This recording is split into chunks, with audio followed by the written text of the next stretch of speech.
कांग्रेस की वरिष्ठ नेता जो पूर्व मुख्यमंत्री के परिवार से तो ताल्लुक रखती है, लेकिन उनके राजनीतिक सफर के जरिए ही प्रदेश के साथ साथ देश की जनता भी उनसे अच्छे से रूबरू है। 1998 के दिल्ली विधानसभा चुनाव में किरण चौधरी ने जीत दर्ज की। इसके साथ ही किरण चौधरी 1998 में विधानसभा में डिप्टी स्पीकर भी चुनी गई।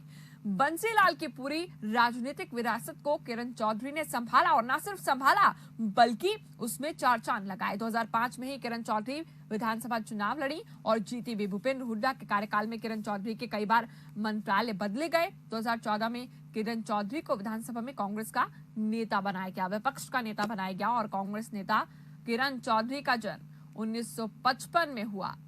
किरण चौधरी की जब हम बात करते हैं, देखिए आज जब सवालों से खास तौर पर रूबरू किरण चौधरी जी होंगी और कई सवालों के जवाब हम उनसे लेने की कोशिश करेंगे। देखिए एक ऐसा समय जब कांग्रेस हरियाणा की सत्ता में रही और कई काम करते हुए जमीनी सतह पर अपने तमाम चीजों को रखते हुए कांग्रेस आगे बढ़ती गई, लेकिन आज जब विपक्ष में सबसे बड़ी पार्टी के रूप में कांग्रेस बैठी है तो कोरोना काल के बीच हरियाणा सरकार के साथ किस तरह से एक कोऑर्डिनेशन नजर आता है वो सबसे ज्यादा जरूरी है। इसके साथ ही हम ये भी सवाल को करने की कोशिश करेंगे कि जो मंत्रालय उनके पास रहे, उन मंत्रालयों, उन विभागों के साथ आज जो तमाम चीजें हो रही है, क्या वो उससे संतुष्ट है या फिर कोई ऐसे सुझाव भी है जो कोऑर्डिनेशन के साथ हरियाणा सरकार के साथ सम्मिलित करके वो रखना चाहेंगे। किरण चौधरी जी, बहुत बहुत स्वागत है आपका खबर फास्ट पर। आज आप जुड़ रही हैं, तमाम सवाल होंगे और उसके जवाब हम लेने की कोशिश करेंगे।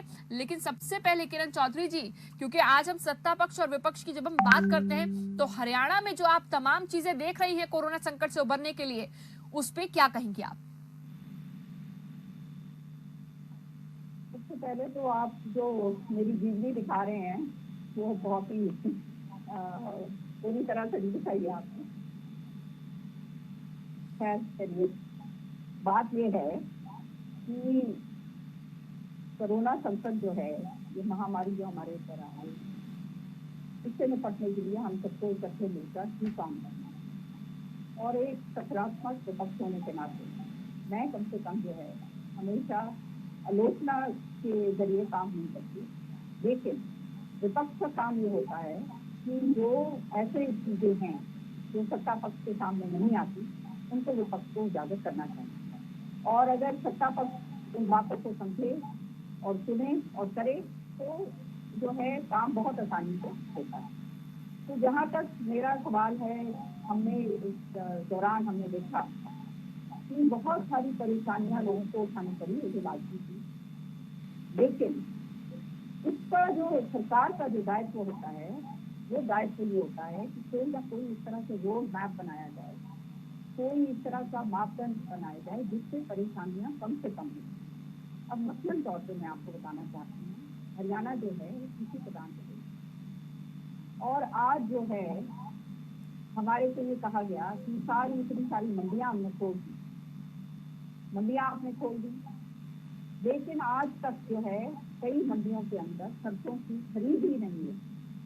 ये गांव तो ऐसे हैं मेरे हल्के के तो शाम के अंदर जो जहां पर अभी तक सरसों की खरीद नहीं हुई है। अब समझ रही हैं, जोखड़ा, दादम, खरखड़ी, माखवान, झावरी, लक्ष्मणपुरा, बंसरबाग जी, ये यहाँ पर अभी तक खरीद नहीं शुरू हुई है।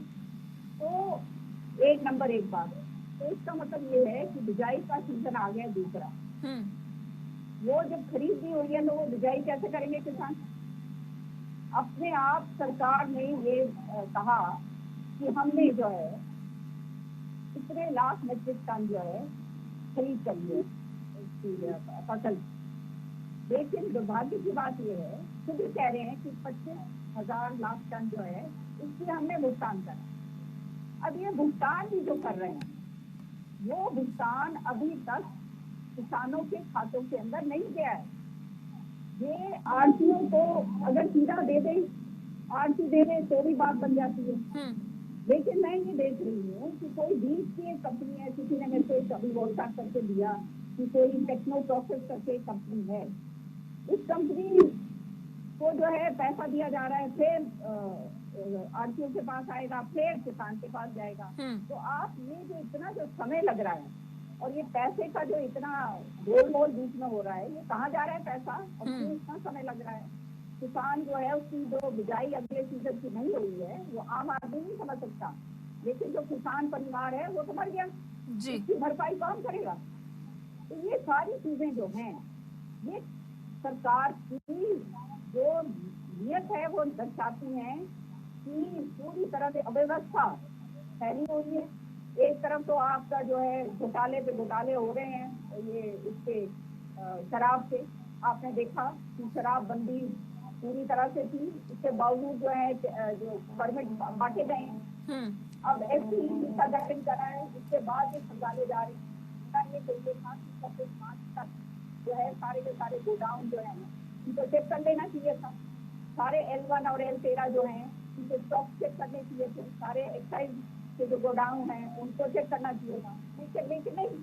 तो जब ये सारी चीजें ऐसे होती हैं तो सामने नजर आ रहा है कि किस तरह से जो है सरकार पूरी तरह से विफल हो चुकी है।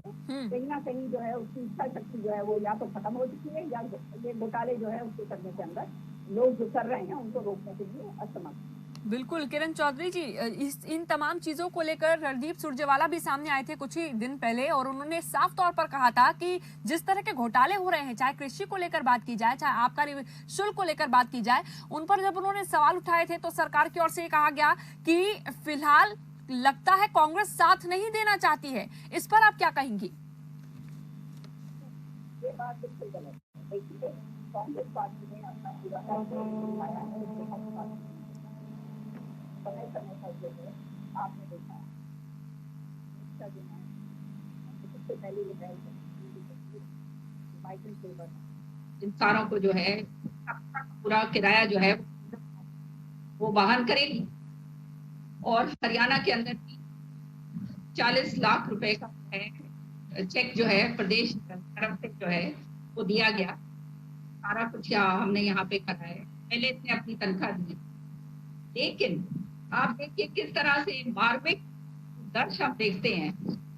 मेरा तो दिल कम से कम बिल्कुल पड़ के खत्म हो चुका है कि हम तो आराम से अपने घरों में बैठे, लेकिन वो गरीब जो हजारों मील चलकर अपने घर जाना चाहता है जी, उसके साथ जो है कि उसके सिर पे डंडे बरसाए जा रहे हैं, उसको भूखा मारा जा रहा है। ये सारी चीजें हमारे सामने हैं। विपक्ष जो है कि ये मैं सकारात्मक तरीके से ये बात कर रही हूँ। विपक्ष क्या कर सकता है? हम सत्ता पक्ष है उसने करना है, जो सरकार है उन्होंने करना है। हम तो केवल अपने सुझाव दे सकते हैं और वो सुझाव और जो हम करते हैं वो हमने करें। अब मसलन तौर पे आपको मैं बताती हूँ, हमारा क्षेत्र है पानी, मेहंदरगढ़ और दादरी, ये पार्लियामेंट क्षेत्र है जी। ये लॉकडाउन के सब पहले दिन 1 हफ्ता मेरे ख्याल में हुआ था। श्रुति चौधरी जो यहाँ से पहले उन्होंने एक नंबर जारी करा, इसके जरिए आप व्हाट्सएप अपना सारा जिसको जो दवाइयाँ चाहिए वो पर्चा अपने नाम और नंबर के साथ और एड्रेस के साथ आप भेज दीजिए। 24 घंटे के अंदर आप जो है आपको पैसे जो है दवाइयाँ भिजाएंगे। आज मेरे ख्याल 23,000 को इन तीनों जिलों के शुल्क दवाइयाँ हम, ये एक रिकॉर्ड होगा, समझ रहे हैं जी। इस तरह से 60,000 लीटर जो है इन तीनों जिलों के अंदर भिवानी और दादरी सैनिटाइजर भिजवाए गांव के अंदर, वहाँ पे गांव को हम सैनिटाइज करते हैं। अपने जो संगठन जो समाज से है वो लोग खाना खिला रहे हैं, तो सब अपने अपने काम।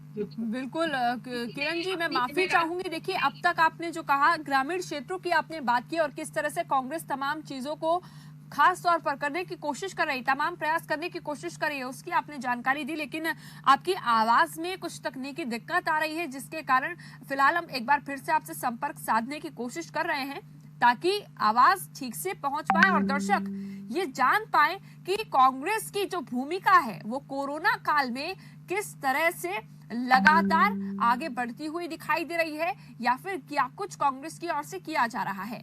किस भूमिका के साथ, क्योंकि सत्ता पक्ष और विपक्ष दोनों की भूमिका इस वक्त बहुत अहम हो जाती है जब गरीब मजदूर, प्रवासी मजदूर और मिडिल क्लास लोग भी, खास तौर पर व्यापारियों की हम बात करें, हम शिक्षकों की बात करें, हम छात्रों की बात करें, हम हर एक वर्ग की अगर हम बात करते हैं, हर एक सेक्टर की अगर हम बात करते हैं, तो इस वक्त तमाम परेशानियों के साथ लगातार सेक्टर्स जूझ भी रहे हैं। लेकिन कोशिश यही की जा रही है कि सत्ता पक्ष और विपक्ष मिलकर इन तमाम परेशानियों को प्रदेश में सुलझा सके। हालांकि अभी तक अगर कोरोना के हम आंकड़ों की बात करते हैं हरियाणा में, तो वो बहुत ही कम नजर आते हैं। और एक बार फिर से किरण चौधरी जी हमारे साथ जुड़ गई हैं। किरण चौधरी जी, जब हम ग्रामीण क्षेत्रों की, आपने भी जिस तरह की जानकारी दी, लेकिन एक सवाल मेरे मन में ये उठता है कि आबकारी विभाग भी आपके पास रहा है, जन स्वास्थ्य विभाग भी आपके पास रहा है, और इस वक्त इन दोनों में ही टकरार चल रही है, क्योंकि शराब की बिक्री और जन स्वास्थ्य, इन दोनों में टकरार इस कदर की अगर शराब की बिक्री होती है, एक्साइज ड्यूटी उस पर जो लगती है, उससे भले ही राजस्व तो हासिल हो रहा है, लेकिन स्वास्थ्य के लिए एक बड़ी चिंता बना हुआ है। उस पर क्या कहेंगे आप? देखिए, राजस्व एक बहुत अहम चीज है, और उसको राजस्व अगर सरकार के पास नहीं आएगा तो आप जो है डेवलपमेंट के काम आगे नहीं हो सकते हैं। तो राजस्व एक अहम कंपोनेंट होता है हर एक सरकार का, और वो है। लेकिन यहाँ पे दूसरी बात हो रही है। आप एक तरफ राजस्व की चाहते हैं आप, क्योंकि ऐसी महामारी है, 5-5 रुपया जो है आम जनता से, आम हमारे जो विद्यार्थी हैं उनसे तक मांगे जा रहे हैं, किसानों से उनका योगदान मांगा जा रहा है। और दूसरी तरफ आप अपने ही राजस्व को चप्पट लगवा रहे हो तस्करी करवा कर। आप समझ रहे हैं? ये अगर पैसा सरकार के कोष के अंदर आए तो ये जनता के हित के लिए काम होगा। लेकिन दुर्भाग्य की बात ये है कि जो पैसा सरकार का है और सरकार को मिलना चाहिए, वो तस्कर जो है खुलेआम तस्करी कर रहे हैं। आज भी जो डिस्टिलरीज हैं, कई ऐसी डिस्टिलरीज हैं बहादुरगढ़ और इधर, जहाँ पर एक परमिट के ऊपर, एक ट्रक का जो परमिट है उसके ऊपर एक एक्स्ट्रा परमिट, एक ट्रक अलग निकल रहा है। तो ये सारी जो चोरी खुलेआम हो रही है, ये करवाई जा रही है ऑब्वियसली, अदरवाइज ये ऐसे किसकी हिम्मत है ये कर दे। हमारे समय मैं भी मंत्री थी, किसकी हिम्मत नहीं होती थी, सारे थर कांपते थे। आज जो है ये सारे खुलेआम जो ये हुआ है, आपने देखा किस तरह से पानीपत के अंदर और सारा नीचे शराब को किस तरह से चोरी करा गया। ये हर एक जिले के अंदर ये कहानी है। और खुलेआम मैं तो ये कह रही हूँ कि जब शराब बंदी है, फिर आपने जो है सरकार परमिट जारी कर रही है, तो ये उनके खिलाफ कार्रवाई करी गई है, नहीं करी गई? लेकिन तो ये सारी चीजें जो हैं, ये एक तरफ सरकार को सहूलियत देनी चाहिए, जो किसानों को वो सहूलियत नहीं मिल रही। देखो, ये लोग मांगते नहीं, अपना मेहनत खून पसीने की कमाई करके ये अपना फसल बेचकर अपना निर्वाह करते हैं, किसान जो है। और आज हरियाणा के अंदर हमारी मजबूती जो है अगर है तो इंडस्ट्री नहीं है, ये हमारा किसान भाई, हमारे आम जन। अब इनको ही आप अगर सहूलियत नहीं देंगे, इन्हीं को समय पर भुगतान नहीं होगा पैसे का, दूसरी तरफ आप खुलेआम सरेआम जो है तस्कर जो है आपके राजस्व का चपत लगा रहे हैं और उनके खिलाफ कार्रवाई नहीं करी जा रही है, तो फिर आप समझ सकते हैं कि इसके पीछे हाथ किसका है। मेरे को बोलने की जरूरत ही नहीं है। किरण जी, देखिए किरण चौधरी जी, जब इन्हीं आरोपों को लेकर एक चीज और बताऊंगी इसमें, पूजा जी एक मिनट। अब आप देखिए, एक नया और ये इन्होंने निकाला, ट्यूबवेल कनेक्शन की हम इतने लाख ट्यूबवेल कनेक्शन देंगे। बहुत अच्छी बात है, चलो सालों से लोगों ने अपने जो है उसमें आवेदन भरे हुए। अब उन्होंने एक उसके अंदर एक वो लगा दी है, एक पॉइंट लगा दिया है कि वो ट्यूबवेल कनेक्शन उसको मिलेगा जो एक फला कंपनी निर्धारित करती है, वहां से जो अपनी मोटर खरीदेगा। अब ये तो बहुत जाती है किसान के साथ। इसका मतलब आप मोनोपोली दे रहे हैं, खुलेआम जो है आप किसी को फायदा पहुंचाना चाह रहे हैं।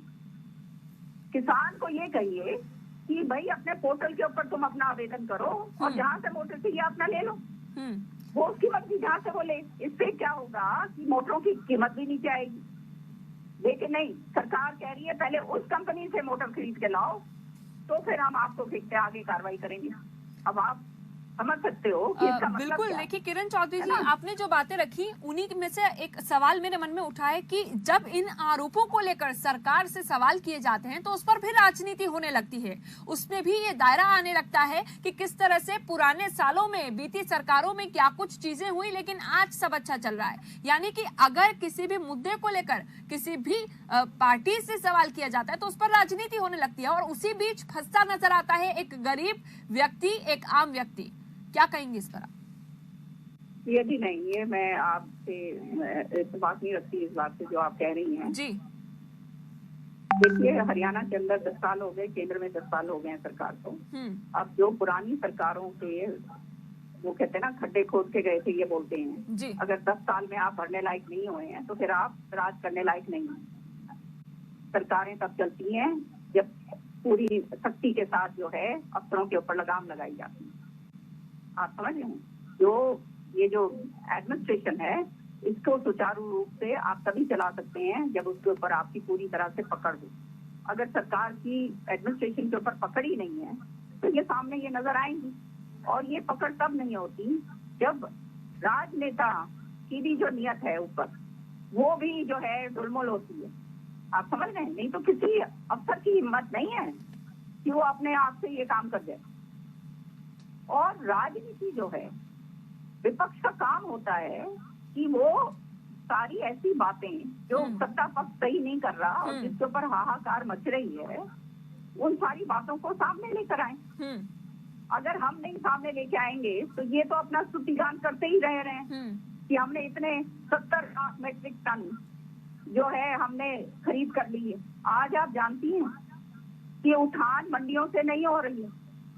क्यों नहीं हो रही है? क्योंकि अपने चहेतों को कॉन्ट्रैक्ट दिए गए और वो असमर्थ हैं वो मंडियों से वो दाने उठाने के लिए। एक तरफ से कहा जाता है दाने दाना उठाया जाएगा, दूसरी तरफ कहते हैं कि हमारी जिम्मेवारी तब है जब गोदाम के अंदर चली जाएगी फसल।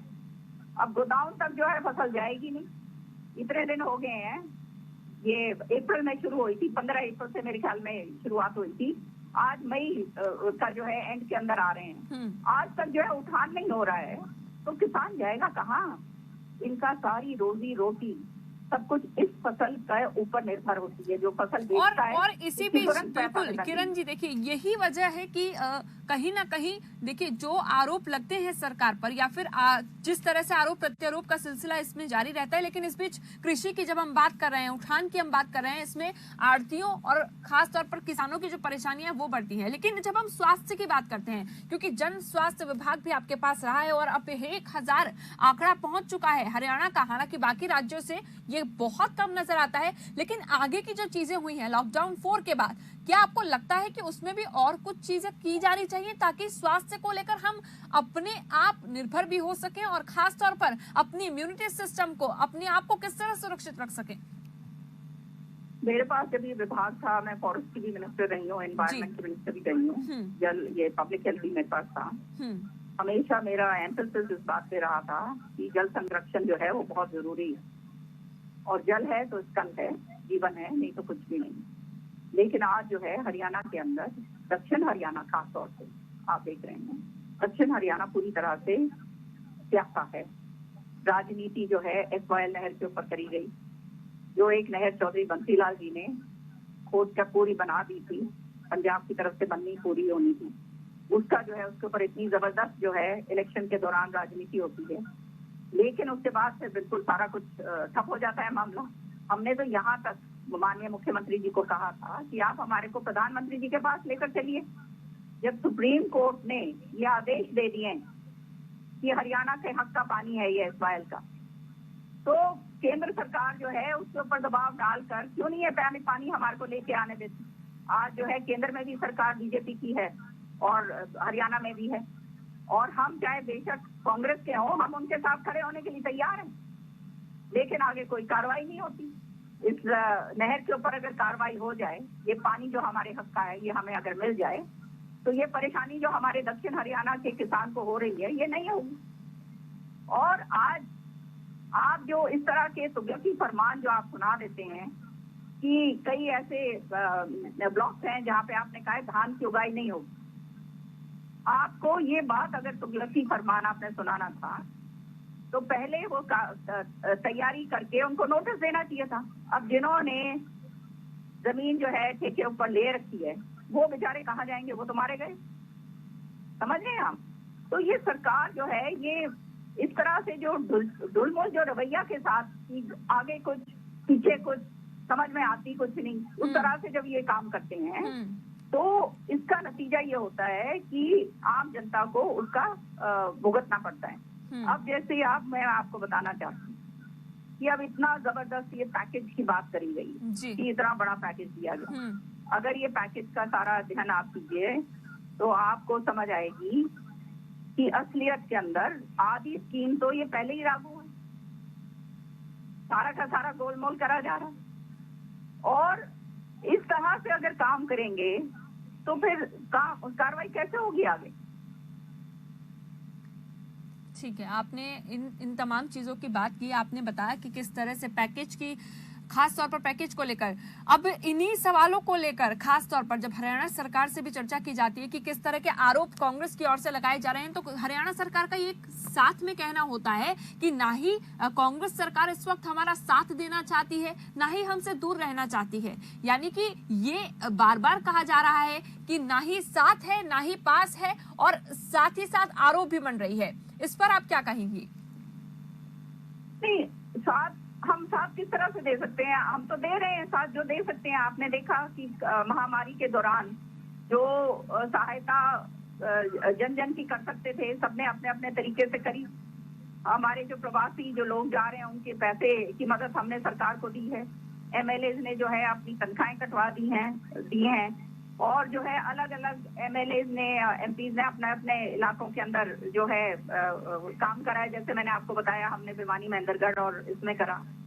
तो ये राजनीति किस बात की है? अब सरकार का जो व्यवस्था करनी है, जो पॉलिसी बनानी है, वो सरकार का काम है, वो विपक्ष का काम नहीं है। विपक्ष का काम पॉलिसी बनाना थोड़ा है, विपक्ष का काम जो है उसको क्रियान्वित करना थोड़ा है। ये काम तो सरकार का है। कहाँ से वो पैसे लेकर आते हैं, किस तरह से पैसे को एक एक पैसे को किस तरह से उसका पूरी तरह से उसका योगदान हो सके, उसका किस तरह से कार्रवाई उस पर करी जा सके, वो है। वो इनको सोचना पड़ेगा कि कहाँ से हम कटौती करेंगे, कहाँ पे हम लगा सकते हैं, किस तरह से लगा सकते हैं। जहाँ पर ये गलत काम हो रहे हैं उनके खिलाफ बिल्कुल, लेकिन एक मजबूत विपक्ष के तौर पर, क्योंकि हरियाणा में जिस तरह से मजबूती के साथ सारे अपने आप शांत होकर नहीं बैठ जाएंगे जी। लेकिन खुलेआम जब आप ऐसे काम करते हो, मैं तो हैरान हूँ अखबारों के अंदर पढ़ के, मैंने ये पढ़ा, ये बाजरा के अंदर बेचारा एक किसान दिखा रहा है, वो जा रहा है अपने मंडी के अंदर, तो उसकी फसल जो है उसको टोकन नहीं दिया जा रहा। कहते हैं पहले आप एक बीजेपी नेता का आईडी कार्ड, वो जो है विजिटिंग कार्ड आप लेकर आइए। अब आप बताइए, विजिटिंग कार्ड बीजेपी का नेता का लेके आएगा तो उसको टोकन मिलेगा। ये मैं नहीं कह रही, अखबार के अंदर है, बाजरा के अंदर ये वाकयात हुआ है।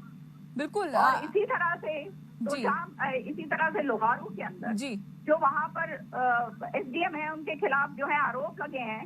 बिल्कुल। किरण जी, देखिए ये एक सवाल जो मेरे मन में उठ रहा है, आपने जो तमाम चीजें रखी उस बीच आपने खास तौर पर विपक्ष की भूमिका का भी जिक्र किया कि जिस तरह से क्रियान्वयन करने की बात है, क्या क्या लागू होना चाहिए, क्या नए नियम बनने चाहिए, ये सरकार का काम है। लेकिन एक मजबूत विपक्ष के तौर पर इस वक्त हरियाणा में क्या क्या प्रयास किए जा रहे हैं और आगे कांग्रेस क्या क्या प्रयास कर रही है?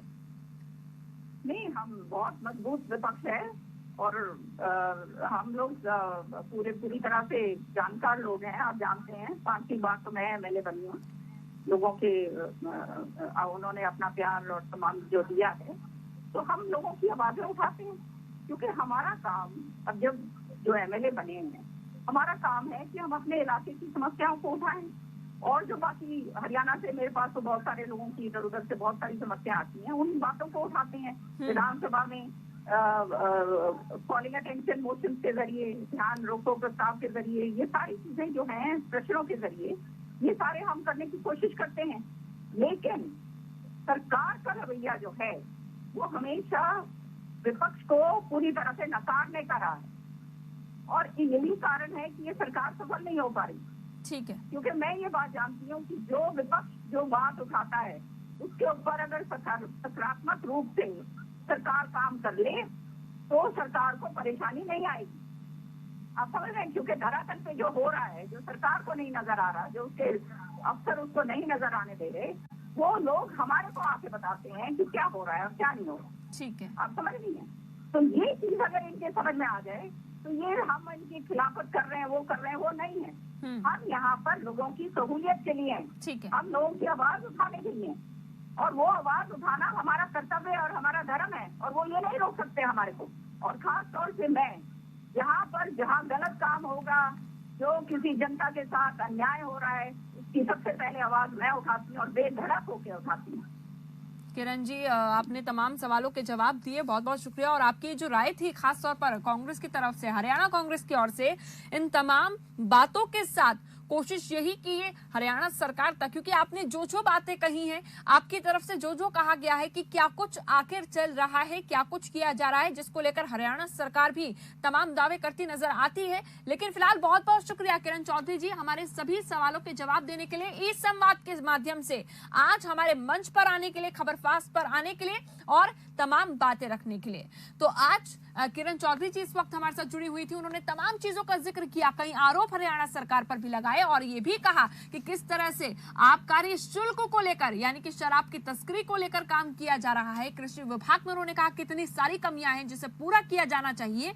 तो विपक्ष के तौर पर किस तरह की भूमिका इस वक्त नजर आ रही है हरियाणा प्रदेश की, अगर हम बात करें, इस संवाद के जरिए हम यही जानने की कोशिश कर रहे हैं कि आखिर सत्ता पक्ष और विपक्ष की भूमिका और उसका कोऑर्डिनेशन किस तरह से नजर आता है और इस कोऑर्डिनेशन के साथ क्या काम किया जा रहा है। फिलहाल कोऑर्डिनेशन तो बहुत ही कम, लेकिन हाँ, यहाँ ये कहा जा सकता है कि आरोप प्रत्यारोप के बीच राजनीति चरम पर है।